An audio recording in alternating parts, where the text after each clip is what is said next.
Hello and welcome all of you, and you're watching K Commerce Academy with me Kunal Singhal. In the class 12th accountancy death of a partner, this is our 7th lecture video, and today we'll be studying the preparation of deceased partner's capital account as well as executor's account.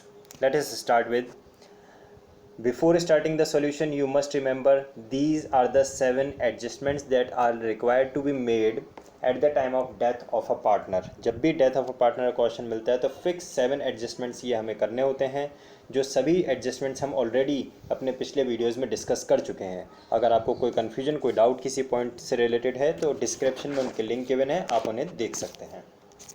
So without wasting any much time, let us start with the numerical question. Here we have the balance sheet. X, Y and Z are partners in business, sharing profits in the ratio of 3/4, 1/8, 1/8 respectively. So अगर इनके profit sharing ratio की बात करें हम तो कितने हो जाएंगे? प्रॉफिट शेयरिंग रेशियो हो जाएंगे 6:1:1, क्योंकि जो 3/4 दे रखा है उसका डिनोमिनेटर को जब हम 8 बनाते हैं तो सिचुएशन क्या बन जाएगी, हम 2 और 2 से मल्टीप्लाई कर देंगे न्यूमरेटर डिनोमिनेटर दोनों को, तो हमारा जो प्रॉफिट शेयरिंग रेशियो है वो कितना आ जाएगा, 6:1:1. फर्दर जो बैलेंस शीट आपको कौन सी डेट पे गिवन है, 31 मार्च 2018 की बैलेंस शीट है. बैलेंस शीट में आपको कैपिटल अकाउंट्स ऑफ XYZ दे रखे हैं, जनरल रिजर्व्स हैं, जेड्स लोन अकाउंट भी है, क्रेडिटर्स हैं और फिर कुछ एसेट्स आइटम हैं. फर्दर Z डाइड ऑन 31 दिसंबर 2018. देखिए 31 दिसंबर 2018 की ये बात कर रहा है, यानी और जो बैलेंस शीट हमारी है वो 31 मार्च की है, यानी कि जितने भी कैलकुलेशंस होंगे वो कितने मंथ्स के लिए होंगे, the calculations will be made for 9 months. 31 मार्च की बैलेंस शीट है और 31 दिसंबर को ये डेथ इस पर्सन की हो रही है, तो जो भी कैलकुलेशन होंगे वो कितने मंथ्स के लिए होंगे, 9 मंथ्स के लिए हमें सारे कैलकुलेशन करने होंगे. Let us see further what is written here. The partnership deed provided for the following.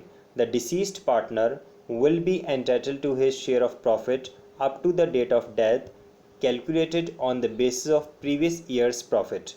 अभी जो हमें लास्ट बैलेंस शीट दे रखी है वो कौन से ईयर की दे रखी है, दैट इज़ गिवन फॉर 31 मार्च 2018.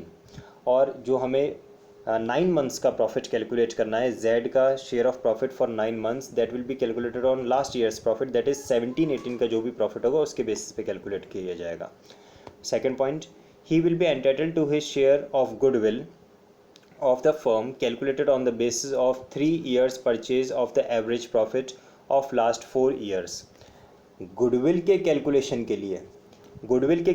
के लिए हम क्या करेंगे, हम लास्ट 4 years के एवरेज प्रॉफिट को लेंगे और लास्ट 4 years के एवरेज प्रॉफिट को हम मल्टीप्लाई करेंगे, नंबर ऑफ़ परचेज ईयर कितना लेना है, on the base of 3 years purchase. 3 years number of purchase है, लेकिन जो एवरेज प्रॉफिट लेना है वो 4 years का लेना है. 4 years के प्रॉफिट हमें गिवन है ₹8 लाख, ₹6 लाख, ₹4 लाख एंड ₹2 लाख रेस्पेक्टिवली. तो चारों ईयर के जो प्रॉफिट हैं उनको आपस में ऐड कर लीजिए, 4 से डिवाइड कर दीजिए, तो आपके पास एवरेज प्रॉफिट आ गया. एवरेज प्रॉफिट को 3 से मल्टीप्लाई किया क्योंकि number of purchase year 3 given है, 3 से मल्टीप्लाई किया तो गुडविल आ गया. कैलकुलेट करके देखेंगे अभी हम वर्किंग नोट बना के. Further his drawings up to the date of death was 18,000. ये उसको का ड्राइंग्स का अमाउंट दे रखा है, लेकिन सोचने वाली बात यह है कि क्या इस 18,000 का डेट ऑफ ड्राइंग गिवन है, कि हमने कौन सी डेट पे मनी विड्रॉ किया वो गिवन नहीं है क्वेश्चन में. Interest in capital was to be allowed and on drawings to be charged at the rate of 5% per annum. Interest in drawing और इंटरेस्ट इन कैपिटल के लिए आपको अकाउंटिंग करना है 5% पर एनम की रेट से. तो इंटरेस्ट इन कैपिटल तो आप इजीली कैलकुलेट कर लेंगे, ठीक है, 5% पर एनम की रेट से. लेकिन इंटरेस्ट इन ड्राइंग की अगर हम बात करें तो आपको याद होगा, मैंने आपको इंटरेस्ट इन ड्राइंग का कैलकुलेशन पढ़ाया है. जब कभी भी डेट ऑफ ड्राइंग गिवन नहीं होती है क्वेश्चन में, तो हम क्या करते हैं, हम हाफ मंथ्स एवरेज पीरियड लेते हैं. अब यहाँ पे एक्चुअली कितने मंथ्स के लिए मनी विड्रॉ किया, 18,000, ये 9 मंथ्स के लिए विड्रॉ किया था इस पर्सन ने. और 9 मंथ्स के लिए का जब हम हाफ़ कर देंगे तो 9 मंथ्स का हाफ का मतलब होता है 4.5 मंथ्स. तो जो आप ये कैलकुलेट करेंगे, interest in drawing will be calculated for 4.5 months. ये आपको मेन समझने की बात है. अगर आपको इंटरेस्ट इन ड्राइंग से रिलेटेड माइंड में कोई डाउट है, 4.5 मंथ्स के लिए आपको इंटरेस्ट इन ड्राइंग कैलकुलेट करना है। क्यों? क्योंकि ये 9 मंथ्स के लिए हम कर रहे हैं और जो पर्सन ने मनी विड्रॉ किया है 18,000, उस 18,000 की डेट ऑफ ड्राइंग क्वेश्चन में गिवन है नहीं, इसलिए हमने 4.5 एवरेज पीरियड के लिए हम drawings interest in drawing calculate करेंगे। अगर आप इंटरेस्ट इन ड्राइंग के कैलकुलेशन से रिलेटेड कोई कन्फ्यूजन माइंड में है तो डिस्क्रिप्शन में उसका लिंक गिवन है, आप वीडियो को पहले देख सकते हैं। और दूसरी बात, जो भी मैं चीज़ें बता रहा हूँ कोई भी कन्फ्यूजन माइंड में रह जाता है तो आप कमेंट करें, मैं उसका रिप्लाई दे दूँगा आपको, ठीक है। Last sentence, determine the amount payable to the legal representative on the deceased partner by preparing the necessary accounts. तो नेसेसरी अकाउंट में हम क्या क्या बनाएंगे? एक तो हम बनाएंगे जेड्स कैपिटल अकाउंट और दूसरा हम बनाएंगे जेड्स एग्जीक्यूटिव अकाउंट, क्योंकि जेड की डेथ हुई है तो जेड का कैपिटल अकाउंट हम बनाएंगे और जेड का एग्जीक्यूटिव अकाउंट हम बनाएंगे, ठीक है। तो देखिए यहाँ पे हमने बनाया है एक तो जेड्स कैपिटल अकाउंट और दूसरा हमने बनाया है जेड्स एग्जीक्यूटिव अकाउंट, दोनों अकाउंट हमने बना लिए हैं। Let us start with the working note before starting the solution.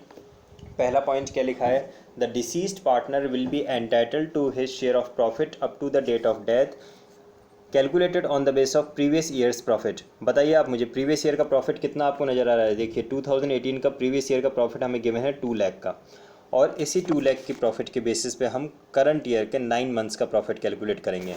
I hope आप लोगों को याद होगा कि जब कभी भी हम ये जो डिसीज शेयर ऑफ प्रॉफिट देते हैं from the date of last balance sheet till the date of death, तो वो कहाँ से देते हैं?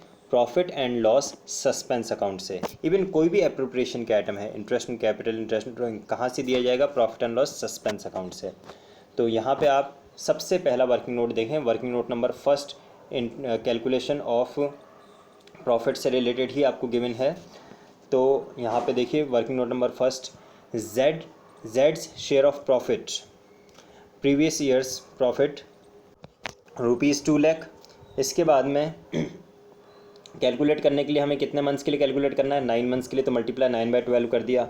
और दूसरी बात ये कि ये प्रॉफिट शेयर ऑफ प्रॉफिट कितना है पार्टनर का? शेयर ऑफ प्रॉफिट पार्टनर का है 1/8, तो हमने यहाँ पे 2 लाख मल्टीप्लाई 1/8 मल्टीप्लाई 9/12 किया तो हमारे पास में शेयर ऑफ प्रॉफिट आया 18,750। वर्किंग नोट नंबर फर्स्ट में हमने कैलकुलेट किया है क्या? Share of profit of deceased partner from the date of last balance sheet till the date of death. आगे बढ़ते हैं। वर्किंग नोट नंबर सेकंड में हमने कैलकुलेट किया है share of goodwill. Share of goodwill के लिए क्वेश्चन में क्या गिवन था? शेयर ऑफ गुडविल के लिए क्वेश्चन में गिवन था कि हमें 4 ईयर्स का एवरेज प्रॉफिट कैलकुलेट करना है और 4 ईयर्स के एवरेज प्रॉफिट को हमें नंबर ऑफ परचेज ईयर कितना लेना था? 3। तो सबसे पहले तो हमने 4 ईयर्स का प्रॉफिट टोटल किया, टोटल करके उसको 4 से डिवाइड किया तो हमारे पास में एवरेज प्रॉफिट कितना आया? 5 लाख। इसके बाद में नंबर ऑफ परचेज ईयर हमें कितना गिवन है? 3, तो हमने 3 से मल्टीप्लाई किया तो value of goodwill of the firm कितना है हमारे पास? 15 लाख। अब क्या ये पूरा का पूरा 15 लाख हम जेड को दे देंगे? बिल्कुल भी नहीं। जेड को कितना मिलेगा? उसके शेयर ऑफ प्रॉफिट के equivalent. So 15 lakh multiply 1/8। Now the share of Z in the goodwill is 1,87,500। Again the question is ये 1,87,500 जो आप जेड को देंगे आएगा कहाँ से? तो ये आएगा हमारे कंटिन्यूइंग पार्टनर से। और किस रेशियो में आएगा? उनके गेनिंग रेशियो में आएगा, क्योंकि क्वेश्चन में गेनिंग रेशियो के बारे में कोई इन्फॉर्मेशन नहीं है, तो जो ओल्ड प्रॉफिट शेयरिंग रेशियो है उसी को हम गेनिंग रेशियो मान के चलेंगे, ठीक है। एक बार मैं दोबारा से आपको प्रॉफिट शेयरिंग रेशियो बता देता हूँ। देखिए प्रॉफिट शेयरिंग रेशियो क्वेश्चन में कितना गिवन है? 3/4, 1/8 एंड 1/8।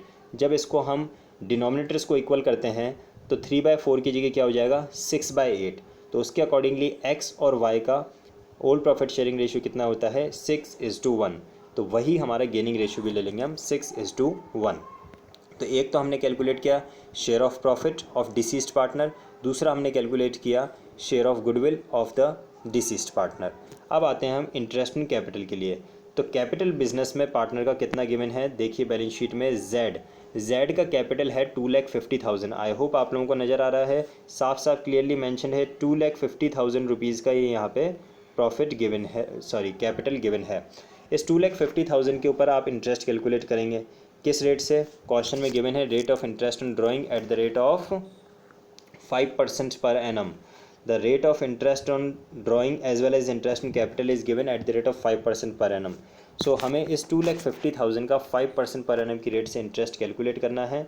तो ये लीजिए, interest on capital of 2,50,000 for 9 months can be calculated as 2,50,000 multiply 9/12 multiply 5/100। हमारे पास में इंटरेस्ट ऑन कैपिटल का अमाउंट आ गया 9,375। इंटरेस्ट ऑन कैपिटल हम पार्टनर को देंगे कौन से अकाउंट से? प्रॉफिट लॉस सस्पेंस अकाउंट से। इवन जो हमारा शेयर ऑफ प्रॉफिट हम पार्टनर को देंगे वो भी कौन से अकाउंट से देंगे? प्रॉफिट लॉस सस्पेंस अकाउंट से। इंटरेस्ट ऑन ड्राइंग की अगर हम बात करें तो हमने पहले डिस्कस कर लिया था, जो interest on capital drawings calculate होगा वो कितने मंथ्स के लिए कैलकुलेट होगा? 4.5 मंथ्स। क्यों? क्योंकि क्वेश्चन में डेट ऑफ ड्राइंग गिवन नहीं है, इसलिए 4.5 मंथ्स। तो बस सिंपल सा, टोटल ड्राइंग कितनी है आपकी? 18,000 की। उस 18,000 को आप कैलकुलेट कर लीजिए। यहाँ पे इन्होंने 9/2 लिखा है, लेकिन आप डायरेक्टली ले सकते हैं 4.5/12 लिख सकते हैं, कोई दिक्कत नहीं है। सो क्या करेंगे आप? इंटरेस्ट ड्राइंग के लिए 18,000, ठीक है, multiply rate of interest drawing that is 5/100, question में गिवन है ना 5%, मल्टीप्लाई 4.5/12।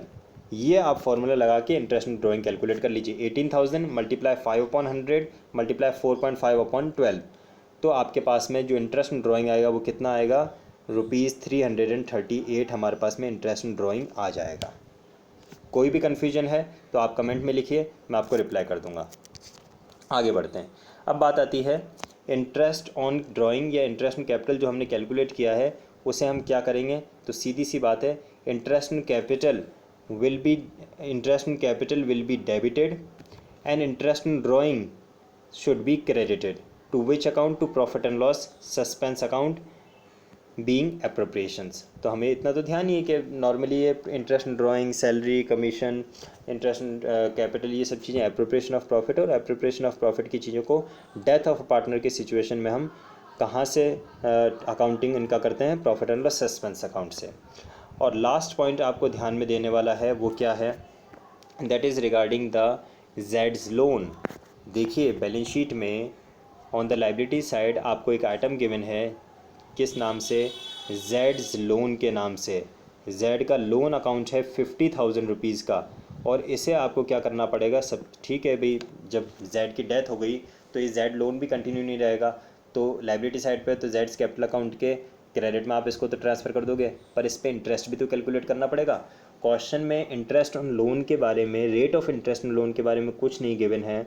तो as per the partnership act 1932, आप रिकॉल कर सकते हैं, मैंने आपको प्रोविजंस पढ़ाए हैं। As per partnership act 1932, interest on partners loan will be allowed and charge at the rate of 6% per annum. Per annum यानी कि अगेन 9 मंथ्स के लिए हमें इंटरेस्ट ऑन लोन कैलकुलेट करना पड़ेगा। तो इंटरेस्ट ऑन लोन आप कैलकुलेट करने के लिए क्या कैलकुलेशन करेंगे? 50,000 का लोन है, ठीक है, और 6% की रेट अप्लाई होती है, तो 6/100, ओके, और मल्टीप्लाई आपका 9/12, क्योंकि 9 मंथ्स के लिए हम कैलकुलेट करेंगे। तो ये कितना आ जाता है आपका? बताइए मुझे कैलकुलेट। ये हमारे पास में आ जाता है ₹2,250। कैलकुलेट कर लीजिए, और कैलकुलेशन में कोई भी कन्फ्यूजन है तो कमेंट में लिखिए, मैं उसको आपको एक्सप्लेन कर दूँगा। तो interest on partners loan and partners loan दोनों के बारे में हमें क्या करना है? इन दोनों ही आइटम्स को हम ट्रांसफ़र कर देंगे पार्टनर्स कैपिटल अकाउंट में। बिल्कुल देखिए लास्ट में कुछ लिखा हुआ है, इसको आप ध्यान से देखें क्या लिखा है। Jades loan account of ₹50 and interest on जेड्स loan account of ₹2,250 may be transferred to Z's executor account directly। तो अगर आप चाहो तो डायरेक्टली Z's एग्जीक्यूटर अकाउंट में भी इनको लेके जा सकते हो, और अगर आप चाहो तो इनको Z's कैपिटल अकाउंट में भी लेके आ सकते हो। अब हम बनाना शुरू कर रहे हैं Z's capital account. Z's capital account में सबसे पहले मैंने आइटम क्या लिखा है? सबसे पहला item by balance brought down. Question में 2,50,000 रुपीज़ का ओपनिंग बैलेंस गिवन था, वो मैंने यहाँ पे लिख दिया। इसके बाद में Z का लोन अकाउंट हमने यहाँ पे ट्रांसफ़र किया है, कितना? ₹50,000 का। देन इंटरेस्ट ऑन जेड्स लोन हमने अभी कैलकुलेट किया था 2,250, वो भी हमने यहाँ पे लिख दिया। इंटरेस्ट ऑन जेड्स लोन ये क्योंकि अप्रोप्रिएशन ऑफ प्रॉफिट तो है नहीं, आप लोगों को याद होगा, मैंने आपको पहले पढ़ाया है, इंटरेस्ट इन जेड्स लोन से रिलेटेड वीडियो ऑलरेडी मेरे चैनल पे अब पोस्टेड है, तो आप उसको देख सकते हैं, डिस्क्रिप्शन में मैंने लिंक भी उसका दे दिया है। तो उससे रिलेटेड अगर कोई डाउट हो कि इंटरेस्ट ऑन पार्टनर्स लोन का अकाउंटिंग ट्रीटमेंट हमारा जो होता है वो अप्रोप्रिएशन अकाउंट से नहीं होता है, तो इस वजह से हमने डायरेक्टली उसको इंटरेस्ट ऑन जेड्स लोन डायरेक्ट लिख दिया है। इसके बाद में बात आती है जनरल रिजर्व्स का। तो देखें जनरल रिजर्व्स क्वेश्चन में कितने थे। तो क्वेश्चन में आपको जनरल रिजर्व और हम z को कितना देंगे 1/8। तो 50,000 को जब हमने 1/8 में कैलकुलेट किया तो जनरल रिजर्व आ गया z का शेयर 6,250।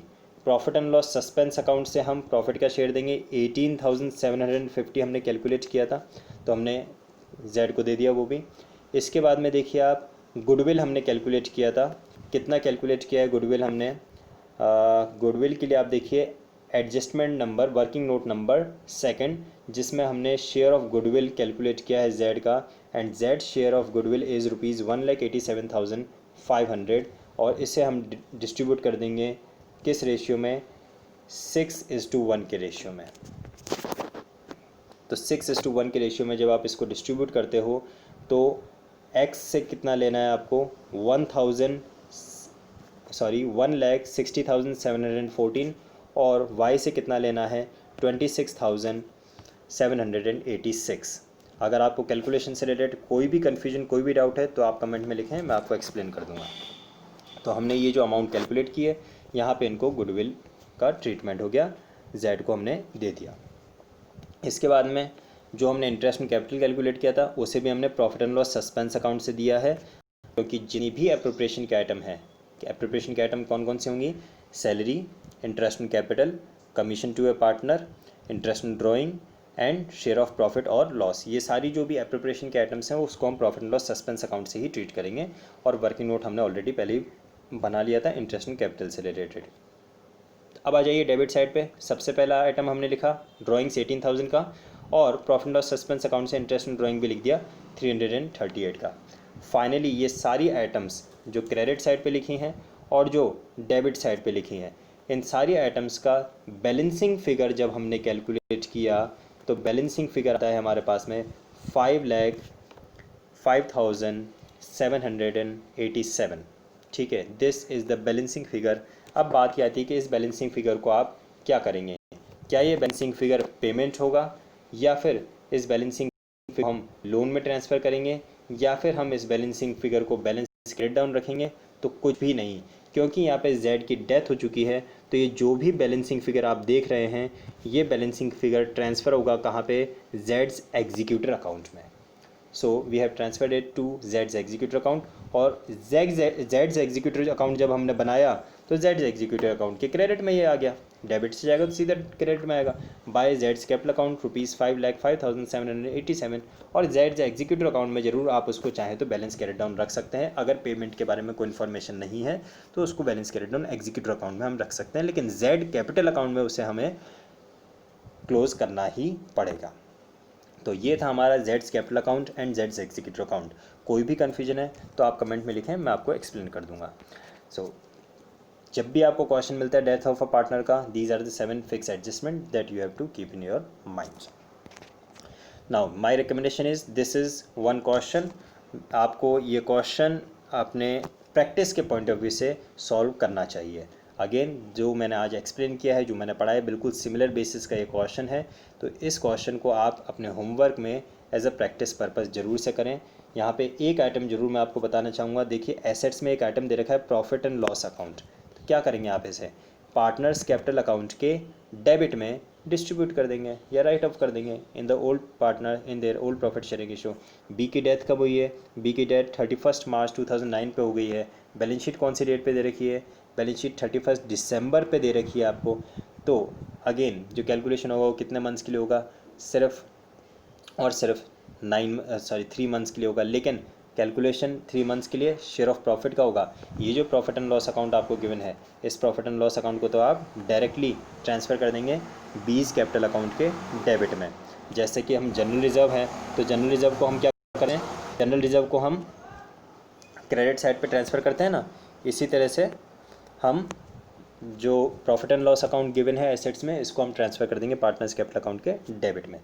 मैंने पहले भी आप लोगों को बता रखा है, जो accumulated profits losses and reserves की आइटम्स होती हैं, या किसी भी आइटम को जो कि आपके बैलेंस शीट में गिवन है, आपको जब ट्रांसफ़र करना होता है कहाँ पे, पार्टनर्स कैपिटल अकाउंट में, तो जो लाइबिलिटी साइड के आइटम हैं वो क्रेडिट में जाती हैं पार्टनर्स कैपिटल अकाउंट के, और जो एसेट साइड के आइटम हैं वो debit side of partners capital account में आती हैं। ये चीज़ें क्रॉस में होती हैं हमेशा।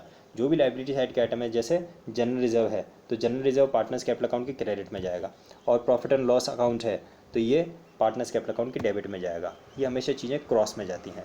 तो इस क्वेश्चन को आप होमवर्क में सॉल्व करें, और फिर अगर कोई भी कन्फ्यूजन, कोई भी डाउट आता है तो आप कमेंट में लिखें मुझे। For class 12th lecture series of accountancy, business studies and economics, like, share and subscribe to this channel। और याद रखें, जितने भी लेक्चर्स आ रहे हैं वो पर्टिकुलर फिक्स सीरीज़ में है, आपको कहीं ट्यूशन जाने की ज़रूरत नहीं है। आपकी अगर क्लासेस भी रन नहीं हो रही तो कोई टेंशन लेने की ज़रूरत नहीं है। आप इन सीरीज़ को फॉलो करते जाइए, बिल्कुल सीक्वेंशियल ऑर्डर में मैं कंप्लीट सिलेबस की वीडियोस पोस्ट करूँगा। Thank you.